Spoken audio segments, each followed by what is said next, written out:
প্রথমেই ক্ষমা চেয়ে নিচ্ছি, কারণ আমার নাম একেবারেই মনে থাকে না। যেই বন্ধুরা বলেছো যে গ্রো ব্যাগের মধ্যে সবজির চারা একেবারেই বাড়ছে না, কিভাবে বাড়বে? ছোট ছোট গ্রো ব্যাগের মধ্যে যদি একসাথে অনেক চারা বসিয়ে দাও, সেখানে গাছ তো একেবারেই বাড়বে না। আমি যেমন এখানে এক একটি 15 ইঞ্চি গ্রো ব্যাগের মধ্যে 2টি করে চারা দিয়েছি এবং 20 ইঞ্চি গ্রো ব্যাগের মধ্যে 4টে বরবটির চারা দিয়েছি। তাতেই দেখুন কত বড় বড় পাতা হয়েছে, আমার হাতের থেকেও বড় পাতা হয়েছে। গাছ যত ভালো হবে পাতা ততই বাড়বে আর ফলন ঠিক তেমনই হবে। কিন্তু যদি আপনি একেবারেই ছোট 7 ইঞ্চি অথবা 8 ইঞ্চি গ্রো ব্যাগের মধ্যে চারা দিয়ে দেন, সেক্ষেত্রে গাছটা হবে, ফলন কিন্তু পাবেন না। কারণ সবজি গাছের শেকড় খুব তাড়াতাড়ি বৃদ্ধি পায় এবং চারিদিকে ছড়িয়ে দেয়।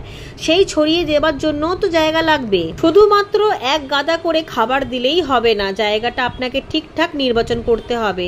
যেমন এখানে চালের বস্তার মধ্যে 2টো করে আমি পুঁই শাকের ডাল দিয়েছি, তাতেই একমাত্র গাছের চেহারা ভালো হবে।